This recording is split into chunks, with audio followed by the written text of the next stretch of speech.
नमः शिवाय। कर्पूरगौरं करुणावतारं संसारसारं भुजगेन्द्रहारं सदा वसन्तं हृदयारविन्दे भवं भवानी सहितं नमामि। गणेशଙ୍କ वंदना। जय जय गणनाथ विद्यार देवता, जय जय गणनाथ सर्वसिद्धिदाता, जय जय गणनाथ प्रभु गजानन, जय जय गणनाथ इंदुर वाहन, जय जय गणनाथ ईश्वर नंदन, जय जय गणनाथ भक्त प्राणधन, जय जय गणनाथ पार्वती कुमार, जात करिथिले माता मानसुतांकर,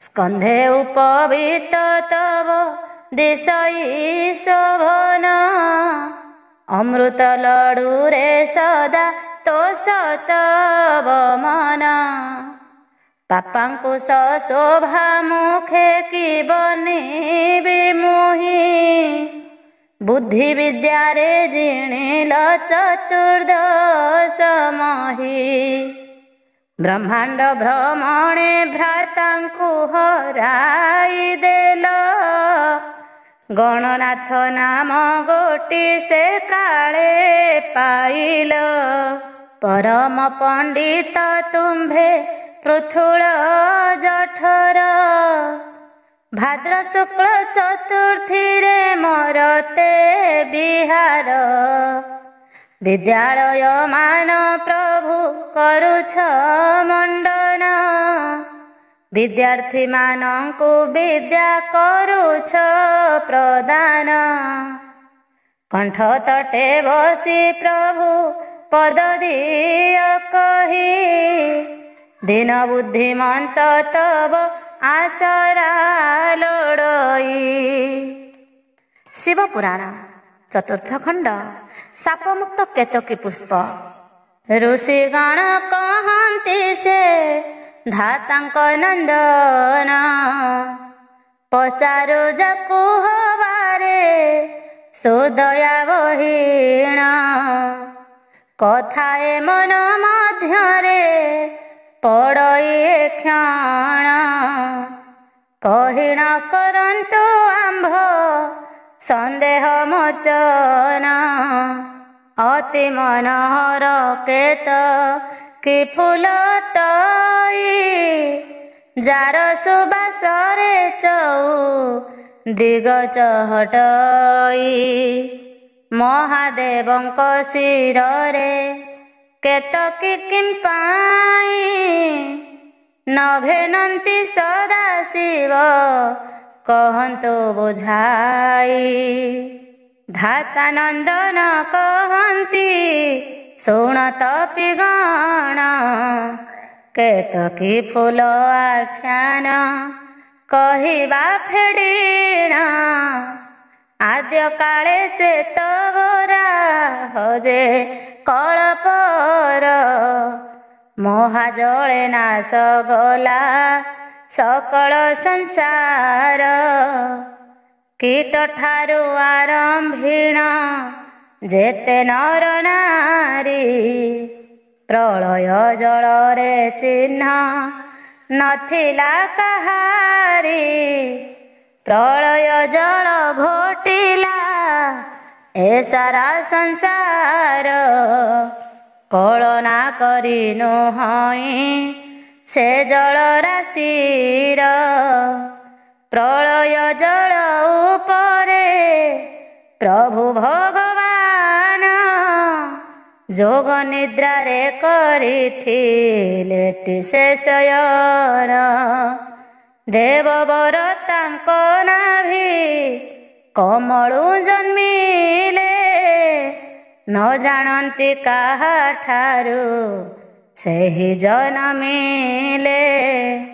ବ୍ରହ୍ମା ଜନ୍ମିବା ସମୟେ ପ୍ରଳୟ ଜଳରେ, ମନେ ଶଙ୍କା କରି ବହୁ ଭ୍ରମଣ କରିଲେ। ଯେଣିକି ଚାହିଁ ଦିଅନ୍ତି ପୁରୀ ଅଛି ଜଳ, ଖୋଜି ଖୋଜି କାହିଁ ଟିକେ ନ ପାଇଲେ ସ୍ଥଳ। କି କରିବି ବୋଲି ମନେ ବିଚାର କରିଣ, ନିରାଶ ହୋଇଣ ସେହି କରନ୍ତି ଭ୍ରମଣ। ଏସନ ସମୟ ପ୍ରଭୁ ଜଗତ ଜୀବନ, ତେଜେ ଯୋଗ ନିଦ୍ରା ଗଲେ ପାଶରେ ମିଳିଣ। ବ୍ରହ୍ମା ପୁଚ୍ଛା କଲେ ଦିଅ ତବ ପରିଚୟ, ଶରୀର ଦିଶୁଛି ପ୍ରଭୁ ଏବେ ରମଣୀୟ। ଚିନ୍ତିତ ଥିବା ପରି ଯେ ମୁଖଟି ତୁମ୍ଭର, ବାସସ୍ଥାନ ହରାଇଛ ମୁଁ ତ ଜାଣିବାର। ପିତା ସହ ମୋହି ଅଟେ ସକଳ ପ୍ରାଣୀର, ମୋତେ ଆଶ୍ରୟ କରି ନିଶ୍ଚିତରେ ବିବଳ। ସୃଷ୍ଟି ସ୍ଥିତି ପ୍ରଳୟର କରତାଟି ମୋହି, ବଡ଼ ହୋଇ କରି ମୋର ଠାରୁ କେହି ନାହିଁ। ସତେ ବ୍ରହ୍ମା ତୁମ୍ଭ ପରି କରୁ ଅରଜନ, ଆମ୍ଭ ଆଶ୍ରା ପାଇ ରୁହ ନିଶ୍ଚିତ ହୋଇଣ। ବ୍ରହ୍ମା ବିଷ୍ଣୁ ଏହି ବଡ଼ ସ୍ୱର୍ଗୀପଣ ମାନ, କହି ଉଚ୍ଚ ବାଚ ହେଉ ଥାନ୍ତି ଜଣ ଜଣ। ପ୍ରଳୟ ଜଳ ମଧ୍ୟରେ ଏହି ସମୟରେ, ପ୍ରକାଶ ହୋଇଲା ଜ୍ୟୋତି ତାଙ୍କ ସମ୍ମୁଖରେ। ବଡ଼ ବାଳ କି ଶସ୍ତ୍ର ଆଦିତ୍ୟଟି ସେହି ଜ୍ୟୋତି ନିକଟରେ ପହଞ୍ଚିଲେ ଯାଇ। ପାଶରେ ଦେଖି ଜ୍ୟୋତିର୍ଲିଙ୍ଗ ସେ ଯେ ହଟଇ, ଜଳ ମଧ୍ୟେ ଆଦି ଅନ୍ତ ନ ଦିଶଇ। ନେତ୍ର ବୁଜି ହୋଇଯାଏ ତେଜରେ ତାହାର, ବ୍ରହ୍ମା ବିଷ୍ଣୁ ନିଜ ମାନ ତେଜିଲେ ଥର। ବ୍ରହ୍ମା ବିଷ୍ଣୁ ନିଜ ମାନ ତେଜିଲେ ଥର। ବ୍ରହ୍ମା ବିଷ୍ଣୁ ତହିଁ ହେଲେ କଥୋପକଥନ, ଜାଣିବା ଏ ହାତ ଦନ୍ତ ଆମ୍ଭେ ଟିକେ ସନ। ଜ୍ୟୋତିର୍ଲିଙ୍ଗ କେବଳ ସ୍ଥାନ ବାହାରି ଛଇଁ, କେତେ ଦୂରେ ୟାର ଶେଷ ଜାଣିତ ନୁହଇଁ। ଦେଖିବା ପାଇଁ କି ଆମ୍ଭେ କରିବା ଗମନ, ଦେଖି କରି ଆମ୍ଭେ ଆସି ବାଟି ବାହୁଡ଼ିଣ। ଆମ୍ଭ ଦୁହିଁଙ୍କ ମଧ୍ୟରେ ରହିଲା ଏ ପଣ, ଯେ ଆଗ ଫେରିବ ସେହି ହେବ ବଡ଼ ଜାଣ। ପିତାମହ ଏହି କଥା ବିଷ୍ଣୁଙ୍କୁ କହିଣ, ଅଗ୍ରଭାଗ ଦେଖିବାକୁ କରିଲେ ଗମନ। ମୂଳ ଦେଖିବାକୁ ଦୁହେଁ କଥାବାର୍ତ୍ତା ହେଲେ, परस्पर चाहि बसी पुनश्च भाविले। हंस रूप धरी ब्रह्मा ऊर्ध्व देशे गले। बराह होइण विष्णु चलिले पाताळे। सतळ आतळ रसा तळ तळ तळ। रहिथिला एही परी सप्त पाताळ। सप्त पाताळ भेदिले बराह होइण। लिंगमूल खोजिले क जगत जीवन। लिंगमूल न पाइले खोजी ऋषिकेश। शेषे आपणा मनरे होइले बरस। पुनरपि परवेश हेले निज स्थान। हंस होई वेदवर करिले गमन। केते बाट उड़ी उड़ी सेहि चली गले। निश्चित मापरे ताहा मु कहि न पारे। पथ श्रम पाई करी हालिया होइण। लिंग शेषे न देखिण आसिले फेरिण। केते ऊर्ध्वकु से लिंग जाइछि बढ़िण। पाई न पारिले सेहु ताहार प्रमाण। लिंगर मस्तक जहु न पारिले जानी। बाहुड़ी आसीन थिले तहु कुश पाणी। सेहि लिंग मस्तकरु समय जाणीण। अधोगति करी आसु थिला क्रम क्रम। ब्रह्मादरे ताहाकु जलरु छाणीण। कहन्ति जगत पिता मधुर वचन। आसिलु तु केउठारु करी सत्य गीर। हरस जात हेउछि दर्शने तोहर। बोइला केतकी शिव लिंग जे उपर। रहिथिल मुहि सिना भूषण प्रकार। मस्तकु काढ़िले शिव उलग्न होइण। तेजा करी आसुछि मुहि सेहि स्थान। केते जुग गलाणी मु खसी आसुथाई। तुम्भे किए हाबुड़रे पड़ीगली मुहि। पद्मासन मोर ना वेदवर कही।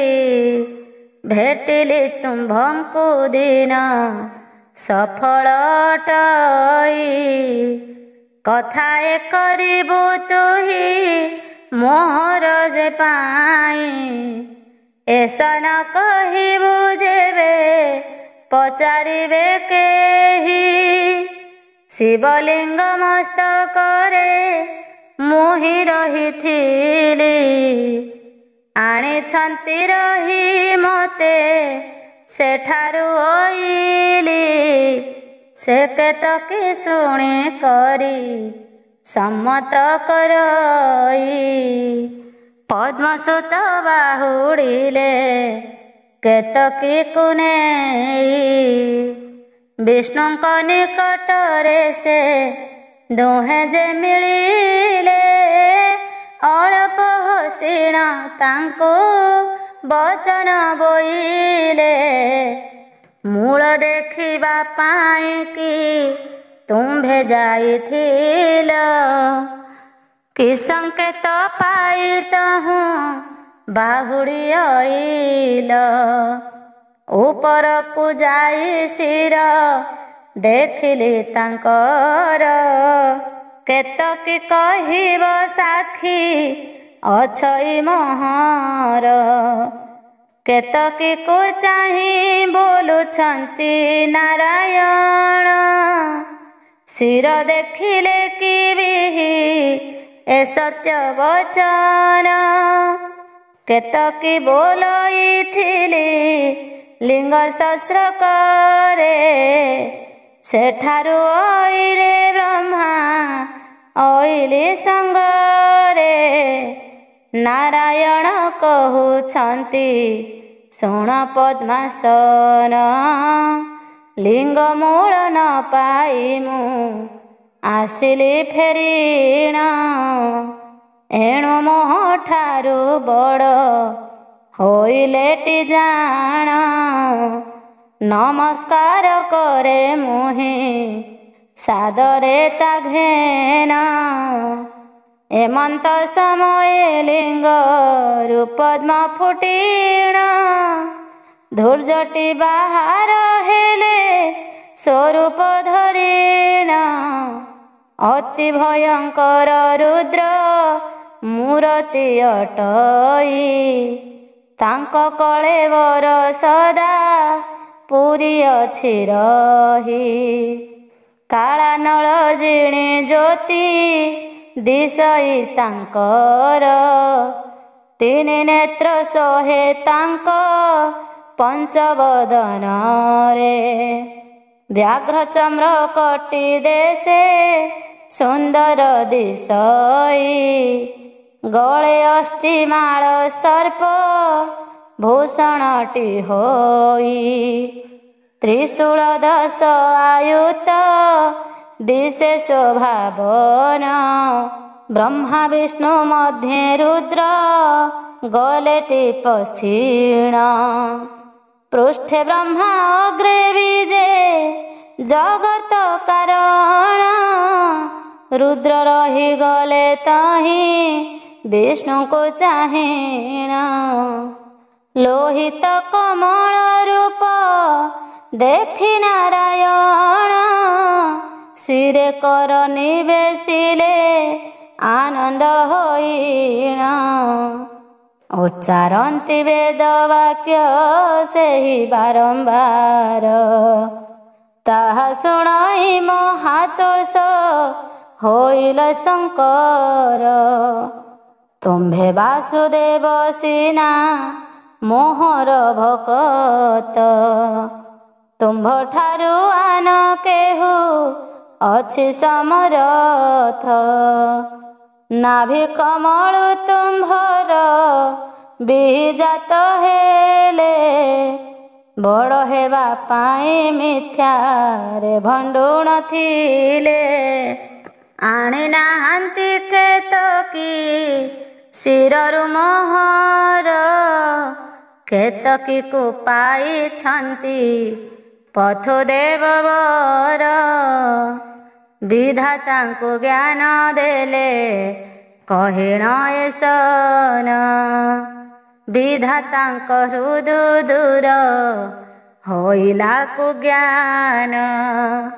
ଅଜ୍ଞାନ ହଟିଲ ହରି ହର ପଦେ ଧାତା। ଦଣ୍ଡବତ ହେଲେ ମନୁ ଭୁଲି ସର୍ବ କଥା। ରୁଦ୍ର ବ୍ରହ୍ମା ବିଷ୍ଣୁ ପୁଣି କହନ୍ତି ବଚନ। ମୋର ଆତ୍ମା ଅଟ ପରା ତୁମ୍ଭେ ନିଜନ। ଦେଖ ପ୍ରଳୟ ଜଳଧି ଘୋଟିଛି ସଂସାରେ। ଏଥକୁ ଉପାୟ କର ବିଚାରି ମନରେ। ସରଜନ୍ତୁ ସୃଷ୍ଟି ଧାତା ଶ୍ରୀହରି ପାଳନ। ଚରାଚର ଜୀବ ପୁଣି ହୋଇବେ ଜନମ। ଶ୍ରୀନୀଳ ଲୋହିତ ଏସନକ ଆଜ୍ଞା ଦେଲେ। ଶାସ୍ତ୍ର ସହିତ ଅନ୍ତର ହୋଇ ଚଳିଗଲେ। ସୃଷ୍ଟି ସର୍ଜନାକୁ ବ୍ରହ୍ମା तहीं गले चली केतकी फूलकु साप देले नरहरी केतकी विचार करे भाग्य हेला बाम ब्रह्मा बोली अभिशाप देले नारायण बोलो अज्ञाने अपराध अर्जिलई तुम्भ अभिशाप आउ मोते रक्षा नाही विनय घेनिण मोते हुआ परसन्ना शिव यज्ञ हेबी आज्ञा करतु प्रदान शुणी करी नारायण आनंदित मन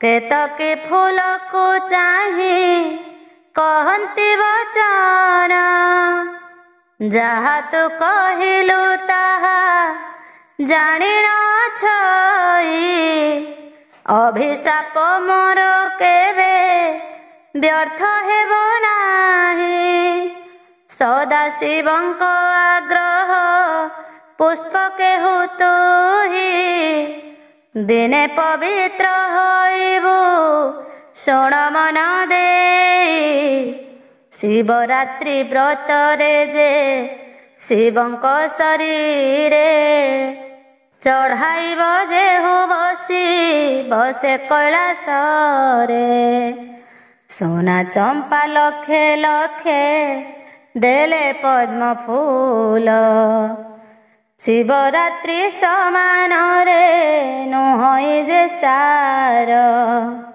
एक पाखुड़ा शिवरात्रि जे दिन रे जे जन चढ़ाए नहीं शिव मस्तक रे कोटि अश्वमेध फल ताहाकु मेलई शंकर भवानी थिबे तहीं तो सहोई आनंदित जेउ जन शंकर पूजई कुष्ठ रोग होई धरणी रे जात होई अंते नरक कु गति से जन करई वज्र पाणी एहा कही हेले अंतर्ध्यान एठारु जाहा घटिला शुण देई मन केतकी कुसुम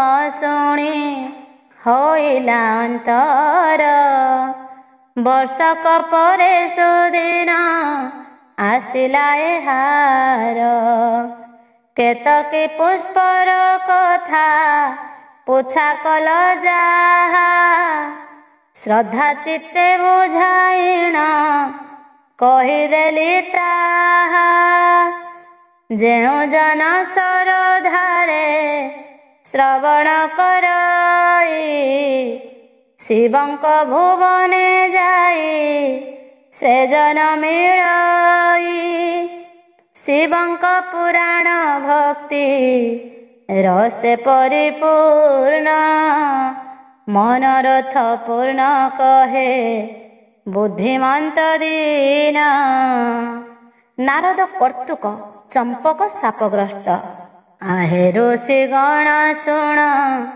देई करी मन कथाए पड़िला एबे कहिबी बखाण चंपक नामरे पुष्प एक जे अछई शंकरंक अति प्रिय से पुष्प अटई प्रभुंक निमित्त स्वर्ग आळकु तेजिण मर्त्यपुरे चंपक जे कलावासस्थान नारद ताहाकु जेन्हे अभिशाप देले बुझाई कहिबी एबे तुम्भरी छामुरे एक तीर्थ दक्षिणाते अछई रहीण से तीर्थर नाम गोटी ଅଟଇ ଗୋକର୍ଣ୍ଣ। ତିନି ଜଗତରେ ଅଛି ଯେତେ ତୀର୍ଥମାନ, ସଦାଶିବ କରିଛନ୍ତି ସବୁଠି ଭ୍ରମଣ। ଗୋକର୍ଣ୍ଣ ତୀର୍ଥ ଅତ୍ୟନ୍ତ ପବିତ୍ର ଅଟଇ, ଲିଙ୍ଗ ରୂପେ ମହାଦେବ ଗଲେ ତହିଁ ରହି। ପ୍ରତିଦିନ ଦେବଗଣେ କରନ୍ତି ଦର୍ଶନ, ଦର୍ଶନ କରନ୍ତି ପୁଣି କରନ୍ତି ପୂଜନ। ତୀର୍ଥ ଅନୁଯାୟୀ ନାମ ବିଖ୍ୟାତ ତାହାର, ଜଗତ ଜନେ କହିଲେ ଗୋକର୍ଣ୍ଣ ଈଶ୍ୱର। ଦରିଦ୍ର ବ୍ରାହ୍ମଣ ଏକ ସେହି ଯେ ଗ୍ରାମର, ଦୁଷ୍ଟ କର୍ମା ନାମ ଥାଏ ରହିଣ ସେଠାର। ଅତ୍ୟନ୍ତ ଦରିଦ୍ର ବିପ୍ର ଅଟଇ ସେ ପୁଣ, ଭିକ୍ଷାବୃତ୍ତି କରି ସଦା ନେଇଥାଇ ଦିନ। ଅତ୍ୟନ୍ତ କଷ୍ଟେ ବଞ୍ଚଇ ଆଣି ସେଥି ମାଣେ, ନିଲୋଭିଦି ଜଲଭନ କରେ କାହା ଧନେ। କେତେ ଦିନ ଗତ ହେଲା ଏହି ପ୍ରକାର, ଶୁଣ ସର୍ବ ଋଷି ଗଣ ତାପରେ ଖବର। ଏକ ଚମ୍ପା ବୃକ୍ଷ ଥାଇ ଗୋକର୍ଣ୍ଣ ତୀର୍ଥରେ, ଦିଶୁଥାଇ ସୁନ୍ଦର ସଜିତ ହୋଇ ଫୁଲେ। ଦରିଦ୍ର ବ୍ରାହ୍ମଣ ଭିକ୍ଷା ଅର୍ଥେ କଦିନ, ଯାଉ ଯାଉ ଏକ ବୃକ୍ଷକୁ ଦେଲାଟି ଦେଖିଣ। ଚମ୍ପକ ବୃକ୍ଷକୁ ଦେଖି କରି ଦ୍ୱିଜବର, ଠିଆ ହୋଇ ପୁଣି ମନେ କରଇ ବିଚାର। କି ସୁନ୍ଦର ଫୁଲ ଏଥି ଫୁଟିଣ ଛଇ, ବାସନାରେ ୟାର ଚଉ ଦିଗ ଚହଟଇ। ସମକକ୍ଷ ହେବା ପାଇଁ ଏ ଫୁଲ ସମାନ, କୌଣସି ଠାରେ ଆଉ ଯେ ନାହିଁଟି ସମାନ। ଗୋକର୍ଣ୍ଣ ଶଙ୍କର ଅଛନ୍ତି ସେ ତୀର୍ଥସ୍ଥଳରେ, ଦେବୀ ପୁଷ୍ପ ନେଇ ପୁଣି ତାଙ୍କରି ଶିରରେ। ଅର୍ଚ୍ଚନ ବନ୍ଦନ କରିବି ମୁଁ ଦୁଃଖ କହି, ମନ କାମନା ପୁରାଇବେ ଯେଉଁ ମା ସାଇ। ମନ ମଧ୍ୟରେ ବ୍ରାହ୍ମଣ ଏସନ ବିଚାରେ, ପ୍ରବେଶ ହେଲେ ନାରଦ ଆସି ସେ ସ୍ଥାନରେ। ବୀଣା ଶବଦ କରନ୍ତି କହି ହରି ହରି, ଚମକି ଚାହିଁ ଦ୍ୱିଜ ଯେ ବୀଣା ଶବ୍ଦ ହେରି। ହରି ଗୁଣ କୀର୍ତ୍ତନ ଶୁଭିଲା କର୍ଣ୍ଣେ ଯାଇ, ପୁଷ୍ପନ ତୋଳିଣ ଦ୍ୱିଜ ସେଠି ଗଲା ରହି। ନାରଦ କହନ୍ତି ହରି ହରି କହ ତୁହି, ନାରଦଙ୍କୁ ଏହି ଦ୍ୱିଜ ଚିହ୍ନି ନ ପାରଇ। ନାରଦଙ୍କ ତେଜ ଦିଶେ ଅନଳ ସମାନ, ଆଶ୍ଚର୍ଯ୍ୟ ହୋଇଲା ଦ୍ୱିଜ ତାହାକୁ ଦେଖିଣ। ନାରଦ କହନ୍ତି ତୋର ଘର କେଉଁ ଗ୍ରାମ, କି ନିମନ୍ତେ ଉଭା ହୋଇ ଅଛୁ ଏହି ସ୍ଥାନ। ଦୁଷ୍ଟ କର୍ମ ନାମ ମୋର ବ୍ରାହ୍ମଣ କହଇ, ଏଠାରୁ ସ୍ୱଳ୍ପ ଦୂରରେ ମୋ ଗ୍ରାମ ଛଇ। ଶାସନେ ବ୍ରାହ୍ମଣ ମୁଁ ଯେ ନିହାତି ଗରିବ। ଭିକ୍ଷା ଅର୍ଥେ ବୁଲୁଥାଏ ଚିନ୍ତି ବାସୁଦେବ। ତୁମ୍ଭ ରୂପକୁ ଚକିତ ହୋଇରି ଦେଖିଣ। ଭିକ୍ଷା ପାତ୍ର ହସ୍ତେ କରୁଥିଲି ମୁଁ ସମନ। ନାରଦ ମନ ମଧ୍ୟରେ କରିଲେ ବିଚାର। ମିଥ୍ୟା କହିଲା ମୋହରେ ଏହି ଦ୍ୱିଜବର। ଏହି ଚିନ୍ତି ଦେଉଳକୁ ଗଲେ ମୁନିବର। ଚମ୍ପା ବୃକ୍ଷକୁ କହିଲେ ରାଣ ଘେନା କର। ତୋର ପୁଷ୍ପ ନେବି ତୋଳି ବ୍ରାହ୍ମଣ ଅଟଇ। ଗୋକର୍ଣ୍ଣେଶ୍ୱର ଶିରରେ ଦେବି ମୁଁ ଚଢ଼ାଇ। କାହାର ଆଗରେ ଏହା ନ କହିବୁ ତୁହି। ମୋ ପୁଣ୍ୟରୁ ଅଧେ ତୋତେ ନିଶ୍ଚୟ ଦେବଇଁ। ଏସ ନ କହି ଗଛର ଫୁଲ ଯେ ସକଳ। ତୋଳି କରି ବିପ୍ର ଭର୍ତ୍ତି କରି ତ ଛାମୁର। ଫୁଲକୁ ଘୋଡ଼ାଇ ଯତନରେ ଘେନି ଗଲା। ଦେଉଳ ପାଶରେ ଯାଇ ପ୍ରବେଶ ହୋଇଲା। ଶିବଙ୍କର ପୂଜା ଶୁଣି କରି ତପୋଧନ। ବୀଣା ଯନ୍ତ୍ର ଧରି କରୁଥିଲେ ଆଗମନ। ଆସନ୍ତେ ଧରି ଦ୍ୱିଜକୁ ଗଲେ କ ଭେଟିଣ। କିସ ଧରିଛୁ ହସ୍ତରେ ପୁଛିଲେ ବଚନ। ବସନ ଘୋଡ଼ାଇ ଧରି ଅଛୁ କିସ ତୁହି। ସତ କଥା କହିଦିଏ କିଛି ନ ଲୁଚାଇ। ବ୍ରାହ୍ମଣ ବୋଲଇ କିସ କହିବଇ ମୁହିଁ। ଘରକୁ ଫେରି ଯାଉଛି ମୁଁ ଭିକ୍ଷା ନ ପାଇ। କର୍ମେ ପାଇବା ପାଇଁ ଯେ ନାହିଁ କିଛି ମୋର। ହେ ବାବାଜୀ ଶୂନ୍ୟ ହସ୍ତେ ଫେରି ଯାଏ ଘର। ବ୍ରାହ୍ମଣ ମୁଖୁ ଏସନ ନାରଦ ଶୁଣିଣ। ମିଥ୍ୟା ଭାବି ସେ ସ୍ଥାନରୁ ଗଲେ ପଳାଇଣ।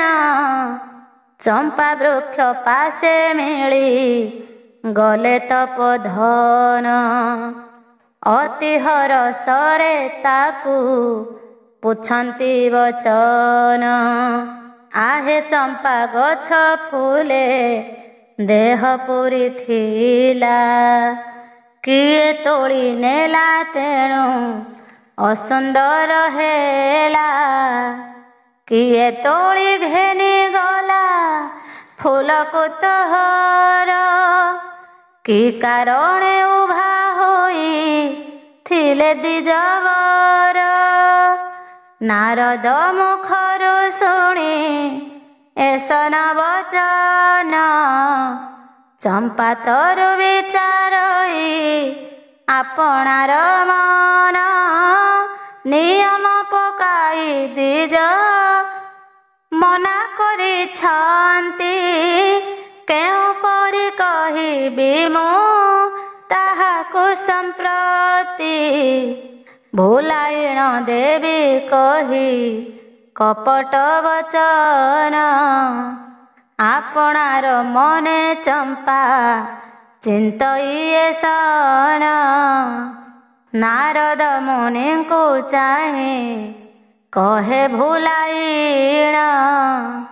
କେଉଁ କଥା ମୋତେ ପୁଛା କରନ୍ତି ଆପଣ।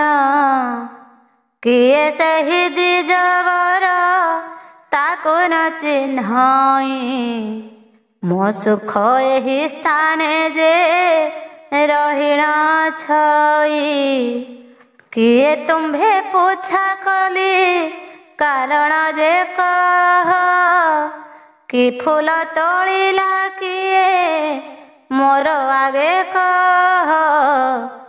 ଏତେ ପୁଛିବା ପାଇଁ କିସ ଦରକାର। ଖରା ଯେବେ କାଟେ ବସ ଏ ବୃକ୍ଷ ତଳର। ନହିଲେ ଆପଣା ସୁଖେ ଯାଅ ନିଜ ସ୍ଥାନ। ମୌନେ ରହିଲା ଚମ୍ପା ଏସ ନ କହିଣ। ନାରଦ ରହସ୍ୟ କଥା ବୁଝି ନ ପାରିଲେ। ହସ ହସିଣ ସେଠାରୁ ପଳାଇ ନ ଗଲେ। ଶିବଙ୍କ ମନ୍ଦିରେ ମିଳି ଗଲେ ଦ୍ୱିଜବର। ଶୁଦ୍ଧ କରି ପୁଷ୍ପ ଧୋଇ ରଖିଲା ତହିଁର। ଗୋଟି ଗୋଟି କାଢ଼ିଲା ସେ ଦ୍ୱିଜ ଶୁଦ୍ଧ ମନେ। ମନ୍ତ୍ର ପଢ଼ି ଶିବ ଶିରେ ସମର୍ପେ ବ୍ରାହ୍ମଣେ। ପୂଜା ଅର୍ଚ୍ଚନା ଶୁଣିଣ ଆନନ୍ଦିତ ମନ। ନିଜ ଗୃହେ ଚଳିଗଲା ପୁଣି ସେ ବ୍ରାହ୍ମଣ। ନାରଦ ମୁନି ପଥରୁ ଲେଉଟି ଆସିଣ। ମନ୍ଦିର ମଧ୍ୟରେ ପୁଣି ଗଲେ ପ୍ରବେଶିଣ। ଚମ୍ପା ଫୁଲ ଶିବ ଶିରେ କରି ଦର୍ଶନ। ଅପୂର୍ବ ବାସନା ତହିଁ ହରି ନିଏ ମନ। ଗୋଟି ଗୋଟି ସେ ଫୁଲକୁ ଗଣନା କରିଲେ। 71 ପୁଷ୍ପ ହେଲା ଗଣନାରେ। ଗଣି ସାରି ମୁନି ତାହା କଲେ ଦର୍ଶନ।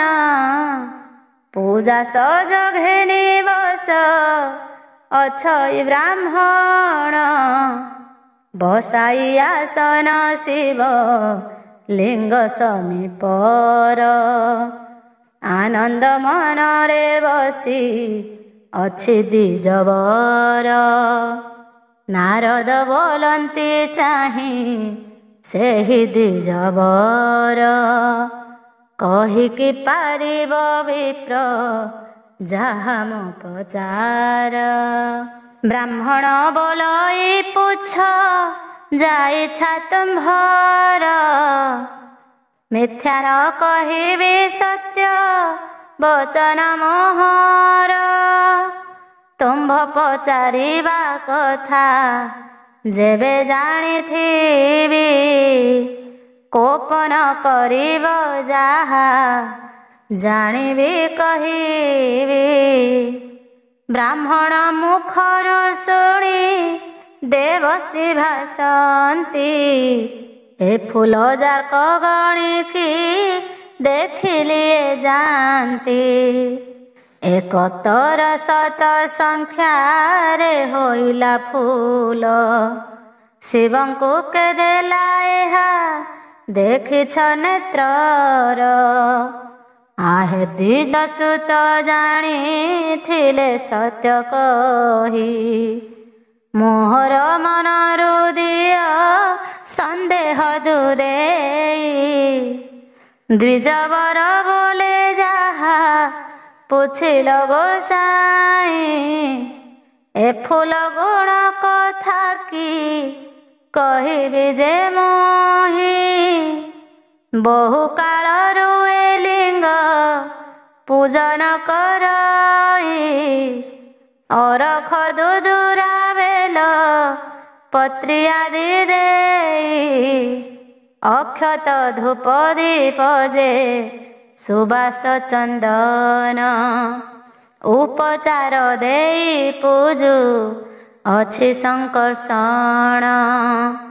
ଅର୍ଜନ କରଇ ଏହି ବିଧି ବିଧାନରେ, ମୋକ୍ଷ ପାଇବା କାମନା କେବଳ ଅନ୍ତରେ। ଉପବାସେ ଥାଏ ଯେବେ ନ କରେ ପୂଜନ, ପୂଜି ସାରି ଚଳିଯାଏ ଆପଣା ସଦନ। କେବେ ସମ୍ବତ୍ସର ବହି ଗଲା ଏହିପରି, ଆଜି ଯାଏ ନ ଦେଖିଣେ ସେ ଡମ୍ବରୁଧାରୀ। ଏ ଫୁଲ କାହିଁ ଆଜ ଯେ ଆଣିଲା ବ୍ରାହ୍ମଣ, ସନ୍ତୁଷ୍ଟ ଲାଗୁଛି ସିନା ଏବେ ମୋର ମନ। ଏପରି କହିବା ହେତୁ ଶାନ୍ତ ସଂକର୍ଷଣ, ଯାଚି ଦେଲେ ବର ତାକୁ ହୋଇଣ ପ୍ରସନ୍ନ। ସେ ବିପ୍ର ଯେ ବର ବଶ ନୃପକୁ କରିଣ, ଅଧିକାରୀ ହେଲା ବିପ୍ର ବ୍ରାହ୍ମଣ ଶାସନ।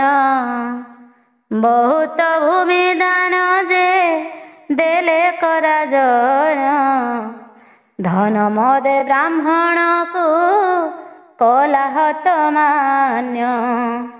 ସେ ବିପ୍ରଙ୍କର ନାମ ଯେ ଦୁଷ୍ଟ କର୍ମା ଜାଣ, ଫୁଲ ପ୍ରଭାବେ ପାଇଲା ସେହି ବଡ଼ପଣ। ଚହଟେ କି ପରିବାସ ପୁଣି ଏ ଫୁଲର, ତାହା ଘେନି ତ୍ରିପୁରାରୀ ପ୍ରସନ୍ନ ତତ୍କାଳ। ମୁକତି ପାଇକି ଏତେ ସେବା ମୁଁ କରିଲି, ତଥାପି ତୁଷ୍ଟ ନହିଲେ ମୋରେ ତ୍ରିପୁରାରୀ। ଏସନ ବଚନ ଦ୍ୱିଜ ବର ମୁଖ ଶୁଣି, ଧାତା ସୁତ ବୋଲନ୍ତି ପ୍ରସନ୍ନ ହେଲି ଜାଣି। ଅଳ୍ପ ଦିନେ ମୁକତି ହୋଇବ ତୁମ୍ଭର, ଅଧୋଗତି ମିଳେ ସିନା ଅସତ କର୍ମର। ମିଥ୍ୟାବାଦୀ ଅଟେ ଦୁଷ୍ଟ କର୍ମ ଦ୍ୱିଜବର, ଆପଣା ମନ ମଧ୍ୟରେ ଏକଥା ବିଚାର। ଶିବଙ୍କୁ ଚମ୍ପା ଫୁଲରେ କରାଇ ପ୍ରସନ୍ନ, ନୃପକୁ ବଶ କରିଛି କର ପ୍ରଭାବେଣ। ରାଜଦ୍ୱାରେ କରିଛି ପଣ ପାଇଁ ଛଇ, ତେଣୁ କରି ବ୍ରାହ୍ମଣ ମାନଙ୍କୁ ସେ ପିଡ଼ଇ।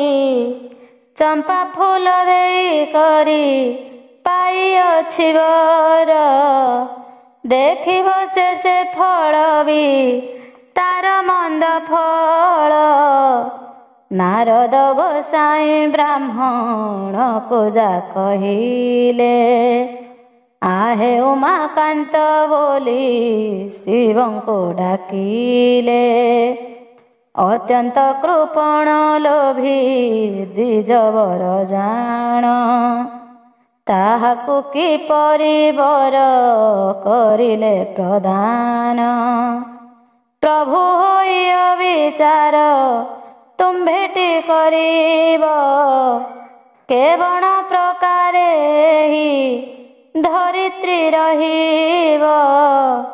ଭଲ ମନ୍ଦ ନ ବିଚାରି ଯେବେ ଦେବ ଫଳ, ପ୍ରାଣୀଏ କେହ୍ନେ ଚଳିବେ ସଂସାର ମଧ୍ୟର। ବଡ଼ପଣ ପାଏ ଯେବେ ପାପିଷ୍ଠ ଦୁର୍ଜନ, ଯାହା ଯେ କରୁଛି ତୁମ୍ଭେ ତାହା କି ନ ଜାଣ। ନାରଦଙ୍କ ମୁଖ ଶୁଣି କରି ପଞ୍ଚାନନ, ବୋଇଲେ କହିଲେ ଏବେ ହେବ କି କାରଣ। ଚମ୍ପା ପୁଷ୍ପ ଚଢ଼ାଇଣ ତୁଷ୍ଟ ଦ୍ୱିଜବର ତୋଷ କରିବାରୁ ତାକୁ ଦେଲି ମୋହିବର ଆମ୍ଭ ବରରେ ବସିଣ ହେଲା ନର ରାଣ ତେଣୁ କରିଦେଲା ସେହି ଅଧିକାରୀ ପଣ ମହାଜତି ତୁମ୍ଭ ଆଗେ କି କହିବି ମୋହି ତ୍ରିଭୁବନ ବଶ କରି ଧରିତ୍ରୀ ପାରଇ କଥାବାର୍ତ୍ତା ସଦାଶିବ ନାରଦ ହୁଅନ୍ତି କ୍ରନ୍ଦନ ଶବଦ ଶୁଭି ଲାକ ଯେ ତଡ଼ତି ସେ କ୍ରନ୍ଦନ ଶବଦ ଧାତାଙ୍କ ନନ୍ଦନ ଶ୍ରବଣ କରି ଜାଣିଲେ ନାରୀ କଣ୍ଠ ସୋନ ତଦନ୍ତେ ଦେଖନ୍ତି ଏକ ବ୍ରାହ୍ମଣୀ ଅଟଇ ବିକଳ ହୋଇଣ ସେତ ରୋଦନ କରଇ ହେ ରାଜନ ଧନ ରତ୍ନ ଯାଉ ପଛେ ନେଇ ଏ ଦ୍ୱିଜକୁ ଅନ୍ତର କରନ୍ତୁ ନର ସାଇ ବଡ଼ପଣ ଆହେ ନୃପ କରିଲ ପ୍ରଦାନ ବ୍ରାହ୍ମଣ ମାନଙ୍କର ସେ ହେଉଛି ସମାନ ଯେତେ ଦ୍ରବ୍ୟ କଷ୍ଟେ ରହି ଥିଲି ମୁଁ ସଞ୍ଚିଣ ବିପ୍ରହରି ନେଉଛି ଯେ ମୋର ସର୍ବଧନ ହେ ନୃପତି ଆସି ରକ୍ଷା କର ମୋର ଧନ ବାରମ୍ବାର କହେ ସେହି ବିଳାପ କରିଣ ଗୋକର୍ଣ୍ଣେଶ୍ୱରଙ୍କ ପାଶେ ଆସନ୍ତେ ତରୁଣୀ ତାର ଦୁର୍ଦ୍ଦଶା ଦେଖିଲେ ଧାତା ସୁତ ପୁଣି ବୋଇଲେ କିମ୍ପାଇଁ ତୁହି କରୁଛୁ କ୍ରନ୍ଦନ କି ଦୁଃଖ ହୋଇଛି ତୋର କହ ତୁ ଫେଡ଼ିଣ ନାରଦଙ୍କର ବଚନେ ବ୍ରାହ୍ମଣୀ କହଇ ଯାହା ଘଟିଅଛି ଏବେ କହୁଅଛି ମୋହି ମୋ କର୍ମରେ ଧାତା ଯାହା କରିଛି ଲେଖନ ତାହା ମୁଁ ଭୁଞ୍ଜିବି କିଏ କରିପାରେ ଆନ ସ୍ୱାମୀ ମୋର ପଙ୍ଗୁ ଭାଗ୍ୟ ମନ୍ଦ ହେଲା ମୋର ଚାଲି ଯାଇ ନ ପାରନ୍ତି ମୋର ପ୍ରାଣେଶ୍ୱର ଗୃହ କାର୍ଯ୍ୟ ମାନ ଏକାହିଁ ମୋହି କରଇ ବହୁତ କଷ୍ଟରେ ମୋର ସଂସାର ଚଳଇ ଏକଇ ଦୁହିତା ମୋର ଲଭିଛି ଜନମ 12 ବର୍ଷ ହେଲା ବିବାହ କରି ନାହିଁ ପୁଣ ବିବାହ ବୟସ ଗଡ଼ିଗଲା ମୋ ଝିଅର ତେଣୁ ଦୁଃଖ କରୁଛନ୍ତି ବସିପତି ମୋର ରାଜାଙ୍କ ପାଶକୁ ବହୁ କଷ୍ଟରେ ଯାଇଣ ରାଜାଙ୍କଠୁ ମାଗି ଆଣିଥିଲେ କିଛି ଧନ ନ ଖାଇଣ ସଞ୍ଚିଥିଲି ଘରରେ ମୋହର କନ୍ୟା ବିବାହ ଦେବି ବୋଲି ବିଚାରି ମନର ଦୁଷ୍ଟ କର୍ମା ନାମରେ କଇ ଦ୍ୱିଜବର ରହିଅଛି ସେ ସର୍ବଦା ସେ ରାଜାଙ୍କ ପାଶର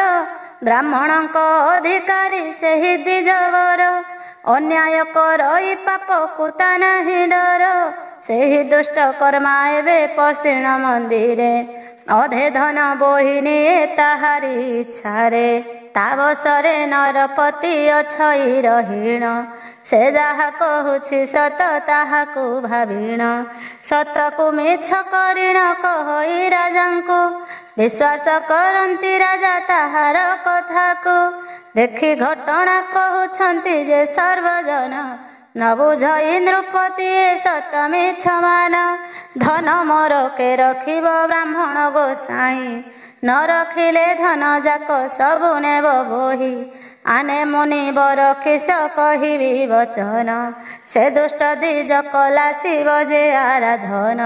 ତୋଷ କରାଇଲା ତାଙ୍କୁ ଚମ୍ପା ଫୁଲ ଦେଇ, ବର ଯାଚି କରି ତାଙ୍କୁ ଦେଲେ ଉମା ସାଇଁ। କି ପ୍ରକାର ବର ତାକୁ ଦେଲେ ଶଙ୍କର୍ଷଣ, ରାଜା ଭାଙ୍ଗି ନ ପାରନ୍ତି ତାହାର ବଚନ।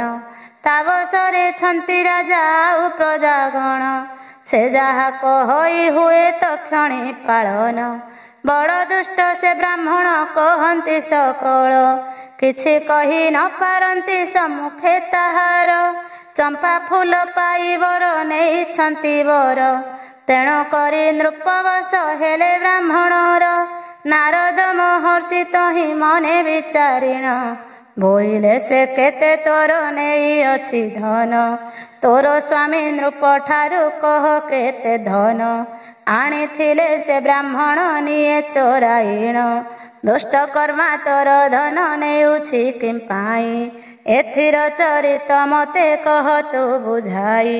ନାରଦ ନାରୀଙ୍କୁ ପଚାରନ୍ତେ ଏହିପରି, କହ ଏଇ ସକଳ କଥା ଶୁଣ ତ ପଚାରି। ଅକ୍ଷଣେ ପ୍ରସବ ଏକ ଗାଈ କରିବାର, ଡାକି ନୃପ ପାଇଦେଲେ ସ୍ୱାମୀଙ୍କୁ ମୋହର। ଉଭୟମୁଖୀ ଦାନ ଯେ ଗହିତ ଅଟଇ, ତାହା ଘେନିବାକୁ ଚିତ୍ତ କାରଣ ବଳଇ। କନ୍ୟା ବିବାହକୁ ଆଖି ଆଗରେ ରଖିଣ, ସ୍ୱାମୀ ମୋର କଲେ ସେହି ଦାନକୁ ଗ୍ରହଣ। ଦାନ ଅନୁସାରେ ନୃପ ଦକ୍ଷିଣା ଯେ ଦେଲେ, ପୁଣ୍ୟଲୋକ ପ୍ରାପ୍ତି ହେବ ଏ ଧନ ବଳରେ। ଦୁଷ୍ଟ କର୍ମା ମୋ ସ୍ୱାମୀଙ୍କୁ ଦେଲା ଏହି ଦାନ, ତା ବାକ୍ୟରେ ନରପତି କରିଲେ ପ୍ରଦାନ। ରାଜନ ସ୍ୱାମୀଙ୍କୁ ଚିହ୍ନି ନଥିଲେ ମୋହର, ଦାନ ଦେଲେ ରାଜା ମାନେ ଦୁଷ୍କର୍ମ ଗିର। ଦିଆଗଲା ବୋଲି ନୃପେ କହି କରି ଦାନ, ମୋର ଘରୁ ପଶି ନିଏ ଅର୍ଧେକ ସେ ଧନ। ଏହି ଦାନକୁ ଘେନିଲେ ଯତି ଯେ ମୋହର, କନ୍ୟା ବିଭାକୁ ରଖିଣ ନଜରେ ତାଙ୍କର। ବ୍ରାହ୍ମଣ ଆସି ବହୁତ ତାଙ୍କୁ ବୁଝାଇଣ, କହଇ କଟାଳ ମୋହି କରେ ପ୍ରତିଦିନ। କନ୍ୟା ଯୋଗୁ ସ୍ୱାମୀ ମୋର ଘେନା କରେ ଦାନ, ନ ଘେନିଥିଲେ ବିବାହ ଯାଆନ୍ତା ପଡ଼ିଣ। ବିବାହ ନ ହେବ କରି ନ ମିଳିଲେ ଧନ, ବୃଦ୍ଧା ହୋଇ ଘରେ ଥିବ କନିଆ ରତନ। ପିତୃପୁରୁଷଙ୍କର ହେବ ଯେ ଅଧୋଗତି, ଗୃହରେ କନ୍ୟାରୁ ତୁମ ତିଟି ଯେ ହୁଅନ୍ତି। ଅନେକ ପ୍ରକାର ତାଙ୍କୁ ବୁଝାଇ ବୁଝାଇ, ଗ୍ରହଣ କରିଲୁ ଦାନ ତାର ପରେ ଯାଇ। ଯେତେବେଳେ ରାଜନ ପ୍ରଦାନ କଲେ ଦାନ, ଅର୍ଧେକ ନେବା ପାଇଁ କି ଅଇଲା ବ୍ରାହ୍ମଣ। ତାହାକୁ ଦେଖି ଦୁଃଖରେ କହିଲି ବଚନ, ହେ ବ୍ରାହ୍ମଣ ଯା କହୁଛି ମନ ଦେଇ ଶୁଣ। ଅର୍ଧେକ ଧନ ଯେବେ ଜୀବଟି ଯେ ନେଇଣ, କନ୍ୟା ବିଭାଘର ଜୀବ ବନ୍ଧ ଯେ ହୋଇଣ। କେତେ ଦ୍ରବ୍ୟ ରାଜା ଏବେ କରିଛନ୍ତି ଦାନ, ନ ନିଅ କିଛି ତହିଁରୁ ମାନି ମୋ ବଚନ। ଏପରି ବିନୟ ହୋଇ କହିଲେ ବଚନ, ସେ ଦୁଷ୍ଟ କଦାପି ତାହା ନ କଲା ଗ୍ରହଣ। ନିଶ୍ଚୟ ଭାଗ ନେବା କଥା ଜାଣିଲ ଏ ମୋହି, ଗୋରୁ ଧନ ବେନି ଭାଗ କରିଦେଲି ତହିଁ। ବୋଇଲି ହେ ଦ୍ୱିଜବର ନିଅ ଏବେ ଧନ, ଧେନୁ ବଚ୍ଛା ଛାଡ଼ି ଦିଅ ମାନି ମୋ ବଚନ। ଦୁଷ୍ଟ ବ୍ରାହ୍ମଣ ନ ମାନି ବଚନ ମୋହର, ଅର୍ଧେକ ନେବ ବୋଲିଣ କହିଲା ସେ ଗିର। ସ୍ୱାମୀ କରିଣ ଶ୍ରବଣ ରାଜି ନ ହୋଇଲା, ଦାନୁଆ ଗୋରୁ ନ ବାଣ୍ଟ ବିପ୍ରକୁ କହିଲା। ଦାନ ପାଉଥିବା ଗୋରୁ କରିଲେ ବଣ୍ଟନ, ନିସ୍ତାର ମିଳିବ ନାହିଁ ଦ୍ୱିଜବର ଶୁଣ। ସ୍ୱାମୀଙ୍କ ମୁଖରୁ ଶୁଣି ଏ ସନ ବଚନ, ଗୋବଚ୍ଛା ଧରି ବିପ୍ର ଯେ କଲେ ପଳାଇଣ। ତେଣୁ ମୁଁ ବାତୁଳ ପରି ବଚନ କହଇ, ରକ୍ଷା କରିବ କେ ବିପ୍ର ହସ୍ତୁ ମୋର ଗାଇ। ଏସନ କହି ବ୍ରାହ୍ମଣୀ କରଇ କ୍ରନ୍ଦନ, ଶୁଣି କରି କହନ୍ତି ନାରଦ ତପୋଧନ। ଗୋକର୍ଣ୍ଣେଶ୍ୱରଙ୍କ ପବନନ୍ଦନ କରିଲେ, କପାଳରେ ବେନି କର ଦେଇ ଜଣାଇଲେ।